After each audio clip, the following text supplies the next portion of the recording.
Yo guys, so it's Shunki here, back with another video on Tenet Productions. Yeah. I'm joined here with a good friend of mine. I've known him for many, many years. Went to school with him together. Saw the guy grow up. Umar Farouk, everyone. Nice to meet you, everyone. I'm the founder and creative director of Onwar Clothing. Yeah, happy to be here with my team, filming this podcast. And yeah, man. I mean, if you haven't already, guys, we've done a few videos in the past. I'll put them linked in the below. Like we've done the Onwar, the beginning of Onwar, a little promo shoot. Yeah, promo shoot. We also did the one in Leeds. The one in Leeds. Yeah. We did the one in the beginning, like from how you grew up, the story, the story and everything. That will all be in the description below. We've done Umar's not a stranger on this channel, guys, as you know, and this is a little podcast to show you the sort of network of who I'm bringing on the channel, as well as getting to know my network as well, because your network is your network. That's it, 100%. And today we're going to kickstart you off with Umar Farouk and how the problems and the issues of owning your own business and the creativity behind it, as well as that. But yeah, let's crack on, Umar. So tell us a bit more about Onwar. Yeah, it's founded in 2016, late 2016. I studied design at college, throughout uni, through primary school, studied design, and opened my own brand up in late 2016. Yeah, it was kind of slow at the start, very slow at the start, like trying to get the name out there, trying to get the designs done, speaking to manufacturers. And I was 17, 18, they didn't really take me serious at the time, so I had to get serious with them. Yes, it's been on a roller coaster journey since then. A lot of ups and downs, but yeah, we pushed through it and just keep on going forward. Amazing guys. I mean, Umar's actually busy 24/7. I'm struggling. I was struggling to get him on the podcast, but we're here now. We're here now. I mean, Umar, my question to you is time management. How do you do it, man? Time management. Just be focused on your goals.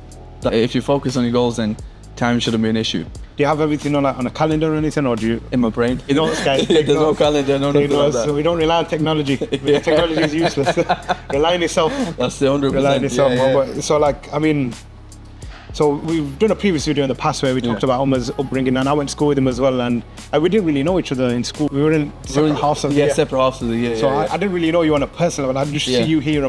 So can you share a specific moment from your school days when bullying had a significant impact on you, and how has that experience influenced your approach to content creation in your business endeavors? Bit of a mouthful. Yeah, it made me more confident.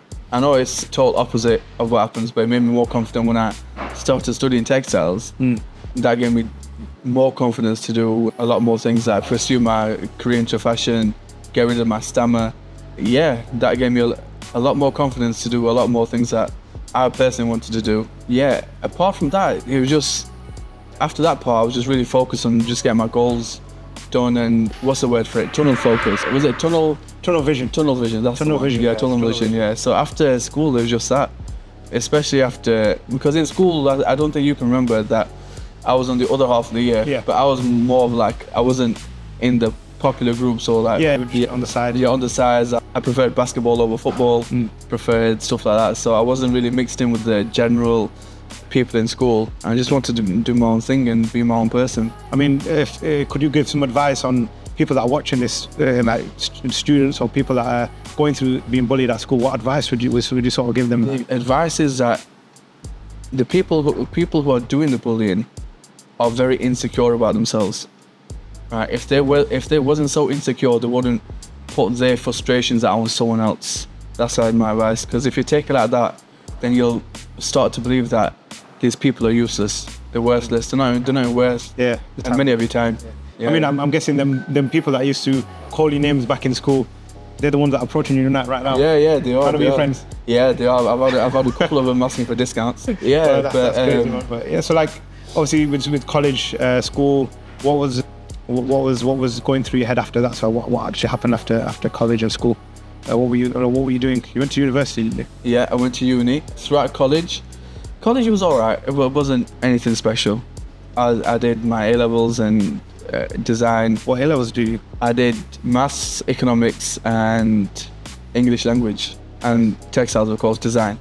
I failed maths because it wasn't anything like GCSE maths. It was just total opposite. Economics was good. I was understanding the economy and business. But yeah, then left college, went to uni. The first year of uni was great. Loved it. The people I met, the things I got to know.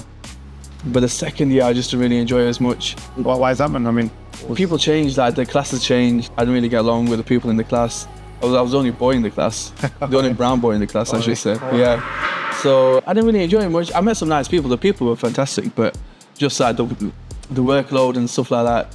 Because to uni, I used to, every morning I commuted, so it took me like 2 hours to get there and 2 hours back. But Derby, wasn't it? Derby, yeah. In traffic, it's bad as well. And every Friday morning I used to go. We used to do leaves, painting leaves for like 3 hours. Or sometimes it would take me 2 hours to get there. Then they would text me 5 minutes, our lessons cancelled. So it was just a waste of time. I mean, would you say like to a person that's watching this, wanting to start their own clothing business, where to go to uni or to leave it out, or what advice would you give them? That's a tough one, because if you want to, because a lot of people who are hiring, especially in the fashion industry, they want someone with experience. So they want someone with not necessarily a degree, but some sort of experience in the sector, maybe Photoshop, or maybe illustration or design or whatever. Yeah. But yeah, I don't think a degree is necessary, but in some cases it is. Yeah, that's what I would say. But if you want to have a backup plan as your degree, then by all means go ahead with it. But personally, I could have waited another 2-3 more years to see where I was going to end up. I thought I'm just gonna go for it now and just see how it goes. I mean, everyone needs to take that moment in their career where to risk it all. Yeah, 100%. Yeah, they have to risk it, because without risk, there's nothing. And I saw this quote, I think it was on Instagram a couple of days back. I can't remember the quote. It was something along the lines of the risk to reward ratio is a regret or something like that. But yeah, if we find it, we'll put it up. Yeah. I can't remember, but I saw it. Yeah. Okay, so great. So after university, like maybe 2 years in university, you dropped out. Yeah, I dropped out of university. And what was like I know, coming from an Asian background, your parents, what was their like? To be honest, right, my mum was a bit, saying that waffle. But my dad was alright. It was saying, as long as you've got support. Yeah. So because they're not really like saying like some Asians with that degrees only in or out. That's it. But alhamdulillah, mum was really supportive. They didn't really say no, you have to do it, or change universities, or if it's too far, whatnot. But they said, whether you're happy, then we'll just do it that way. Oh, right. Yeah, they were really supportive of me. It's a good one. So let's move on now we've talked about the past. Let's talk about the present. The present, okay. We're in the present right now, and we know, like we spoke briefly before this podcast, where I know last year was a tough year for Andra. Yeah, extremely tough. Let's start off with 2023. It started off pretty well, doesn't it? Yeah, it started off really well. So we started off on the back end of 2022, Christmas sales and the Black Friday, really good. Did a promo, by the way, guys. Yeah, we did. Yeah, and then up till I think June, it went really good. We were growing. We were meeting our quarterly targets. Then we put out the daily collection in end of June or start of July. It was like a small drop. We wanted to test the waters a bit, because our plan was to do smaller drops more often. But on July the 2nd, our accounts got hacked. Like, we were locked out. Our social media accounts, they were restricted. Our ad accounts were removed, basically. And yeah, I sent Meta, Facebook and Instagram, 90 emails in 3 months. So that's one email every day for 3 months, trying to find out and update what's happened to the account. The social medias were restricted. We couldn't post. On July the 2nd, I woke up in the morning, couldn't access anything. So what was going through? At first, right, I thought, what's going on here? I couldn't really understand what was going on, because it's never happened to me or anyone that I know of. And then when I tried to log in through different platforms, my ad guy Lewis tried to log in, couldn't log in.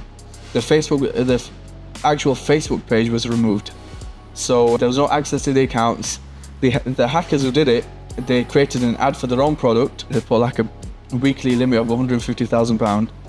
I know, tell me about it. And they created an ad for like a water gun pistol or something like that, and they spent £4,500 and they made like £9,000 to £10,000 back. If they gave me like 10-20% of it, I would have kept it quiet for 3 months, you know what I mean? But yeah, I didn't get nothing. Did you not find out who it were or nothing location based? Nothing like that, because they bypassed the two-factor authentication. They bypassed my email, my phone number, and had some separate codes written down on a piece of paper. They were physically written down, bypassed everything, and took me off as admin, and locked me out my own account and started creating ads for their own product. So some people even saw it that it was a brand, a product, a sponsored post on Facebook. We were selling water pistols, from clothing to water pistols. How does that work? That's what I mean. I couldn't comprehend what was going on. So I spoke to Meta, 90 emails in 3 months. Then at the end of the 3 months while I was in Dubai, spoke to my Facebook rep. He said that, look, you waited for about 3 months, just start a new ad account. Right, because we don't know when this account's coming back, just start a new one. So I was quite hesitant because on that account there was 5 years worth of data. 5 years worth of data that we couldn't get back. All the amount of money we spent. Yeah, so he said start a new ad account and see what happens. So started a new ad account, ran some new testing ads and spent about a couple £100, and they gave my account back. After me creating a new ad account and spending a couple £100 back, they gave my account back. So I had to switch everything back over and we started back off, but it's like starting at square one because there's no data for 3 months, hardly any sales are coming in. The only sales which were coming in was through the email marketing, so the repeat customers. Majority of the sales from July till October were repeat customers, and I'm extremely grateful to them to keep the brand going, but amazing, guys. There was no room to grow because we couldn't advertise to new people. We just launched a new collection that was put on the back shelves, couldn't do anything. I got the accounts back end of November, so I thought, what's the best way to come back from it? So I dropped the hacked collection, and you've probably seen the video on Instagram and everything. That's up to about 50,000 views right now, which is good. And that's just me explaining what happened and the process that we went through it. It was just a long hacking saga that happened. But yeah, so the hacked collection dropped. It was just like, it was exclusive limited runs of reconstructed Levi's denim with my own touch, and tore the seams, the hem. It just made it my own style basically. And yeah, that's what happened with that. And now we're slowly getting back to it. So I'm trying to come back from that, yeah. My question to you is, I mean, I think the viewers would agree with this question. How will you overcome, let's say you've been hacked, what sort of precautions are you going to take in place now that you've been hacked? How can you make sure that it's not going to happen again? This is the same thing I spoke to Metro about. I said, is there any protective measures I can take so it doesn't really happen again? And they said the only ones you can actually take are just put like a 2-factor authentication, update the codes, change your password or change your phone number. But hopefully, not much there's not much you can literally do. But hopefully, God willing, it never happens again. But my next question is as well, like, why are you, like, I know you rely on social media, which is a great platform. Yeah. But at the same time, it could be your worst enemy. Yeah, it could. So yeah, maybe, like, this is from my point of view, maybe devise a plan where you're not relying solely on social media, where you're creating your own platform for Honra, if that makes sense. Yeah, we could. Our plans before the hacking stuff happened, we had new collections on order. We paid the deposits to the factories. We had shows booked. We had so many plans laid out, and we had to cancel everything. We lost so much money in the process. We lost so much money. I had to cancel all the bookings because I didn't know when the account was going to come back, so we can promote the new stuff. And I can see where you're coming from, not relying on social media as much. But to create an own platform, any business, it has to have a community base large enough for them to go over to that platform. Yeah. Whereas, like, for example, Andrew Tate, for example, his podcast, what's the social media, Rumble? Yeah. Yeah, so he's got a large enough platform to invite people over there. Especially nowadays, consumers don't have the the attention span of what they had 2 or 3 years ago. Right. So even on Facebook now, you'll see the sponsored posts are more short form video formats instead of long, because and that's solely because of the attention span. People don't have it.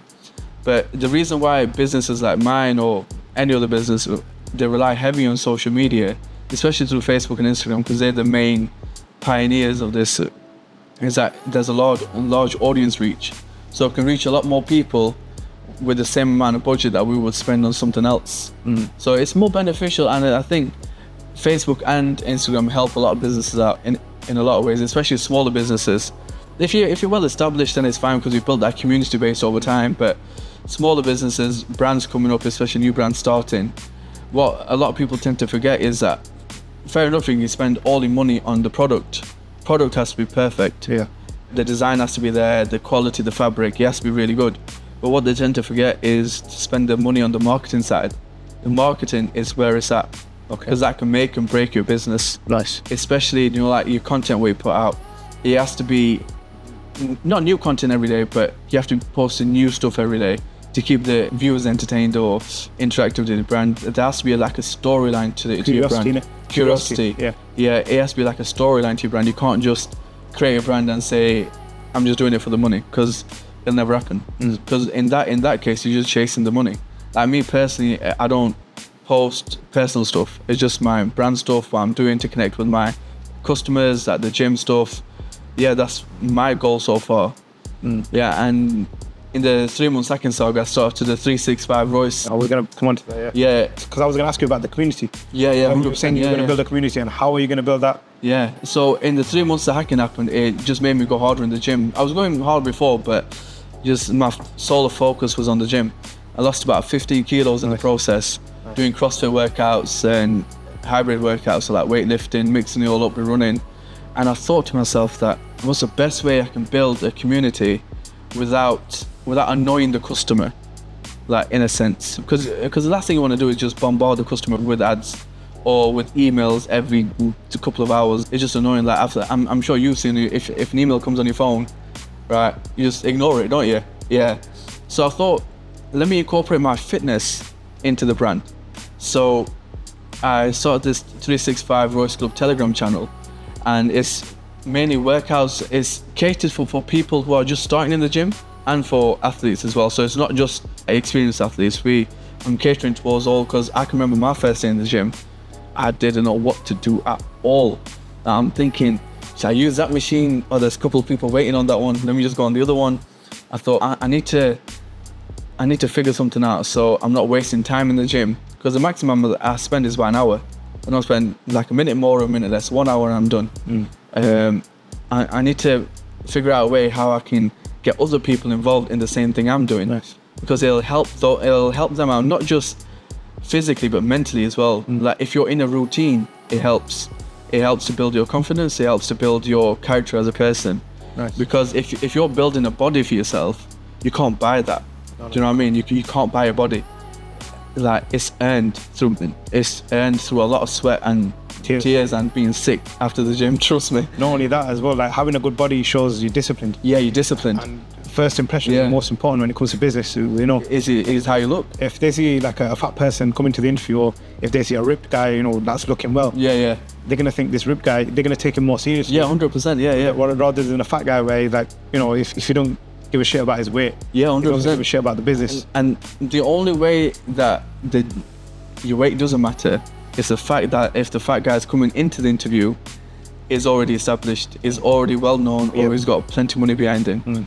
But for the 90% of us out here, it's not like that. Exactly. So we have to put in the work ourselves. 100%. And yeah, the Telegram channel is mainly a community. Like we talk to each other, we help each other out in anything that you need. Like nice. Could be from the smallest thing to the biggest thing. I post my own workouts on there for anyone who just wants to try it, or they don't know where to start in the gym. They could just join up and just copy the workouts, because it's tailored for all. It's not just experience. So if you're new starting in the gym, you can just load it up on your phone while you're working in the gym, see what's next, see how many reps you got to do, see how long it lasts, and hopefully, you know, in a couple of months, if you stick at it, you'll see some results. Amazing. It's all about consistency. It's not about going to the gym 2 or 3 times and just taking steroids the next day. It's not about that. Do you know what I mean?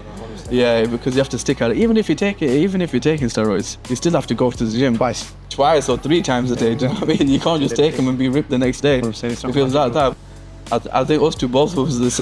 We saw it was 6 packs. Exactly, 100%, and massive biceps. Yeah. Well, so where do you see the 365 on? What is it called? Sorry, 365 Royce Club. Royce Club. Okay. So where do you see that sort of evolving? So like right now, I know you've got a few people interested. Yeah. So I mean, you're saying that you wanna focus on mental health and, you know, a place where a safe haven for people. Yeah. Can talk. Where do you see that evolving in the next few years? So hopefully, God willing, the community will grow. It'll just expand into a community that like I'm not kind of done before, so it's a new thing for me as well. I might make some mistakes along the way, but that's just being human. Do you know what I mean? You can't do nothing perfect. 100%. Yeah. So in a couple of years, you probably see like a fitness range out next year, or hopefully later on this year. That's the sneak peek. It's coming later on this year. But yeah, so it's just basically just growing the community as far as I can. Maybe have some shows that have like a day that the people in the community come and work out together, or anything just along those lines, just seeing how it goes. Because the last thing I want to do is plan for the next 5 years, which I kinda am doing, but something might happen. Like for example, the hacking thing happened last year, and I couldn't really do anything.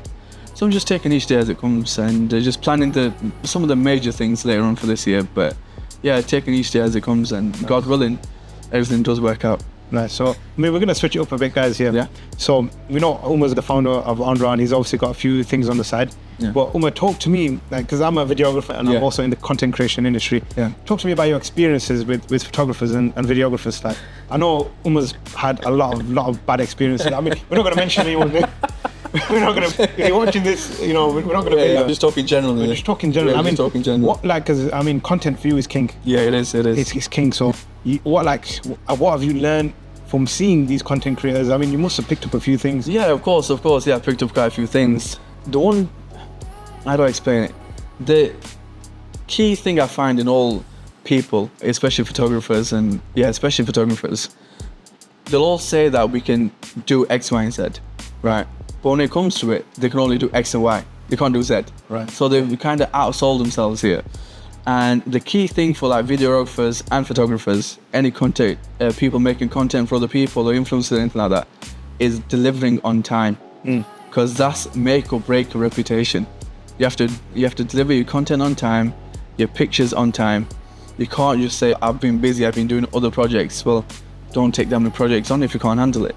But time is important, and being creative with your ideas as well as mine, so we can just create something good together, not just relying on one person to do everything and you're just there just to take pictures. Because if that's the case, I just buy the camera myself. Do you know what I mean? I just put the tripod there and just do it myself. But I'm paying you, or I'm asking you to collaborate for your output as well from your experience.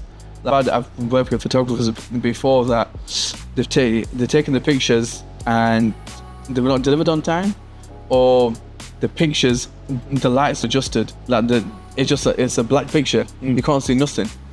So I'm just thinking, why did you outsell yourself here? I've wasted so much money on photo shoots, so much money. People are just dumb when they say, like, if you see these Instagram videos, they say, oh, we can do this, we can do that. There's AI tools that can help you and all that sort of nonsense. It doesn't do any, unless you're not there yourself, it doesn't work. Yeah, you have to be there yourself, doing the product shots, doing the creative campaign lookbooks. You have to do everything yourself. Because if you rely on other people, then I think you're in the wrong business. Just go work a 9 to 5. Then you are relying on someone else. You know what I mean? Yeah, true. I mean, would you say, like, if you picked up a camera tomorrow, would you say that you'd be comfortable in shooting photos and videos? Yeah, because I've learned everything from these photographers. And my first camera I bought from Argos for £100 when I first started the brand. And I kind of know about the angles and pictures and editing, and I can see my own vision, what looks good. I can see if the model's face will look better this way or that way, or the jeans this way, or experience, whatever it is. And in every photographer I use, I always do my own editing. Like I've become a master at Illustrator. On changing the pictures. And if I see a vision and the photographer doesn't have it, fair enough. We can't always see the same vision, but just take the pictures and just give them to me, and I'll change them, or I'll create the look how I see it in my mind, basically. I mean, okay, so give me an example of like one of the worst experience you've had with a photographer. Worst, an experience so bad that you wanted to just, I don't know, like big them up or something. It's so bad. Like I know, because I've known Umar for a long time, and we do share ins and outs, and if I'm right, he'll share the same story I'm thinking of right now. Don't mention. Yeah, so as I was saying, the worst experience I had when the very first I hired this videographer to come do a video was that we were out in the mountainside somewhere near a lake. I think it was Lake District, around those sides. When was this? This was 2014, 2015. Oh, like when you first started? When I first started, yeah. When I first started. Yeah. And I got this videographer to come down, and we were filming, and for some reason he stopped filming. And it's a stupid reason to stop filming, but I know he just stopped filming. We stopped filming, we're halfway there, and he says, I'm hungry. I'm thinking, hello, I went, sorry, what? He says, I'm hungry.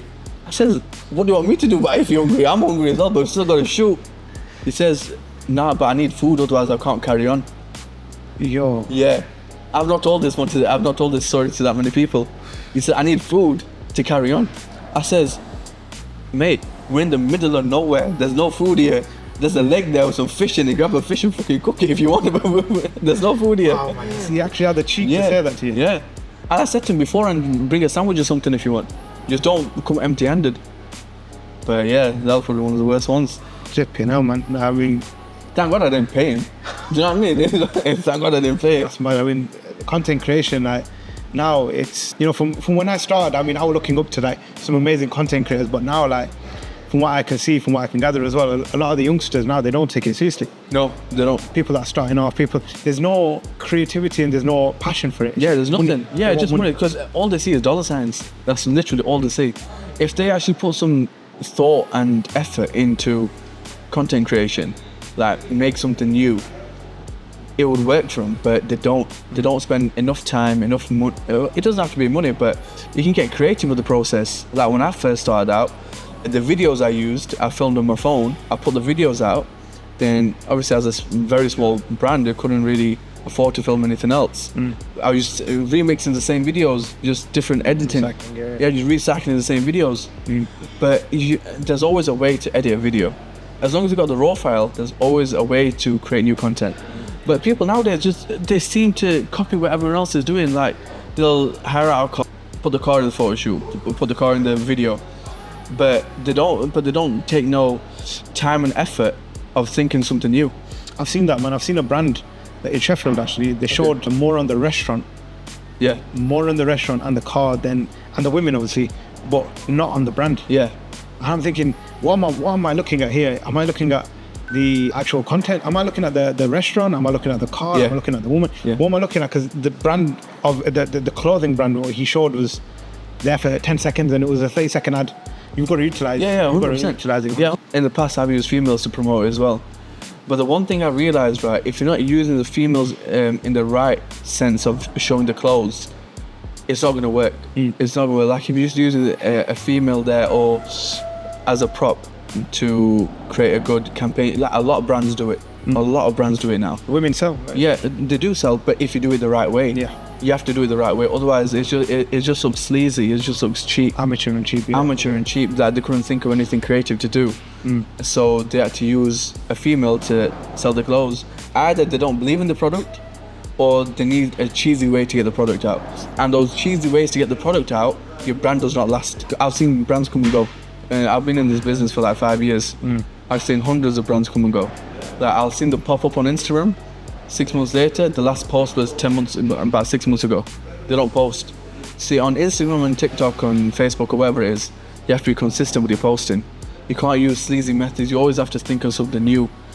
At one point, I thought, I need some content, and so I got the iPad and I screen recorded me sketching the designs and just put that out there because it's something behind the scenes what not a lot of people see. So that worked. So you just have to be creative in what you do. Yeah, just don't copy other people, man. That shit don't work no more. Yeah. That does not work. I've seen so many people do it. I've seen scrolling through Instagram, they'll hire out a car or a fancy place to do a photo shoot. And to be honest, I'm looking more at the women than the clothes, you know. Do you know what I mean? It doesn't work. It doesn't work. You're just too cheesy. Yeah, because 9 out of 10 times the guys that are looking for the clothes and they see the women, 9 out of 10 times they look for the girl's Insta rather than the clothes. Yeah. Because guys are like that. It's not like you're saying. It's not done. It's not recorded right. Yeah. The woman's not used properly. She's used as a tool instead of. I think the best one I've seen to do it, I know it's a big brand, but Tom Ford, they utilize that extremely well. The raunchiness, mainly the raunchiness and the going above and beyond outside the box of utilizing the male and female model properly. But a lot of these brands don't do it. I mean, in terms of like your favorite, like you obviously own your own clothing brand. Yeah. Who's your favorite clothing brand out there? So you must have a favorite. Were you talking high end or just overall general? Something that you. Yeah. Something that Okay. Buy. So I don't like brands, but I like key moments in brands. Okay. So for example, like the recent Louis Vuitton show, love that with Pharrell Williams. But the brands that I kind of aspire, or is Tom Ford, I like the simpleness of the logo. I like the simpleness of the clothes represents another one. Okay, it's a really good brand. Well, what's the other one? You've not mentioned Philip Plain. Philip Plain. I met Philip Plain. This is a couple of years back in Harrods, and the problem with his designs is that at that time I was into his designs, like the loudness, the flashiness, sparkly. But since I've been going to the gym, since I've lost the weight, it's just more simplistic designs, more simple, more elegant, that I can wear to a bar, or to a restaurant, or to a meeting. Whereas his designs you can only wear to a certain place. So your outfit has to be catered to all events where you're going to. So like these joggers that I've got on now, the samples are coming out later on this year. Or like this t-shirt, this is out already now. I can wear this to a wedding under a blazer. I can wear this to a meeting. I can wear this on a date. I can wear it anywhere. That's the key thing about your clothes. Yeah, it has to be versatile for all occasions. That so far my clothes are mainly versatile, but we're getting to the point where we're changing the look of the brand. Instead of with the bold letters, the big names, it's gonna be more simplistic, and you can see the silhouette of the clothes when as soon as they come out. You'll see the silhouette of the clothes. You'll be able to tell that it's good quality clothing without actually feeling it. That's the main aim for the brand. Yeah. I mean, would you have a brand trying to do weddings? So like as in create wedding shirts. So suits. Yeah, suits. Yeah, tailored fitting is a goal, but I think personally that's still a long way off, because I only put clothes out which I wear myself. If I don't wear the clothes, I wouldn't want to sell that to my customers or people who are interested in the brand, because I wouldn't wear that. Like everything out and online the website right now, I physically wear myself. I don't wear anything else. Even if I'm wearing the same outfit for a week straight, I don't care. Because imagine if you're going out and someone asks you where to get it from. That's a potential another customer. Exactly. Do you know what I mean? It's like the best promotion you can do is you yourself wearing it. And brand owners, like even if you've got like a small brand, just a t-shirt or a hoodie, but if you're not wearing that shit every day, don't do it. Because you have to be in love with this game to do it. Right? I wear my own stuff every time. The only time I don't wear it when I go to the gym. Other than that, I'm in it every day. I sleep in it as well. Wow. Yeah, dedication. I literally sleep in the clothes because I believe in my product that much. Well, I mean, you're creating the gym wear, aren't you? So yeah, we're creating the gym wear, so that'll happen soon. So then the gym wear. Well, like in terms of the gym wear, what are you going to be like? What's the plan with that? Are you going to be contacting like athletes? So far, right, we're still designing the outfits, but to promote it, we would do. Yeah, after we contact some athletes, I know some, especially in the hybrid weight training area. Yeah, we'll definitely contact some athletes and sponsor. What about them. yourself? Would you see yourself in a promo video? Let me shed a few more pounds, let me get a six-pack open, then you might, but... I mean, it's potential, isn't it? Yeah, but yeah, so that's the plan with that so far. And so on Raw in 10 years' time? 10 years' time? But we're in 2034. 2034. Where do you see the brand? God willing, we'll have a good support base, a good community. We'll be stocked in a few major outlets. Hopefully we'll have a store as well, because that's another aspect of clothing what people don't understand. It's fair enough you're selling directly to the consumer, but the way to grow your business is to have it in outlets, so it's stalls or your own shop, because then the customer can actually get a feel of the clothing, they can try it on. They can, because generally what I've found as well is that people go on your website, they'll see something, they might not do an instant purchase. Like generally there's a rule that they'll come back to it 6 or 7 days later, but you have to have that feel of the product. Like even personally myself, when I go into a shop, I do that as well. Yeah, I have to feel the fabric, because I don't like fabrics which are too stiff, like especially denim. I don't like stiff denim, because it's like you stiff denim, you can't move your legs. Unbreathable, yeah. The denim has to be breathable. It has to have a stretch, or it just has to fit just right. And sometimes, online, like if a brand is not as well established, or if they're well known or whatever, the clothes are seemed too rigid in the pictures. Like it's always best to have like a model in the product images, so you can physically see what it looks like on that model.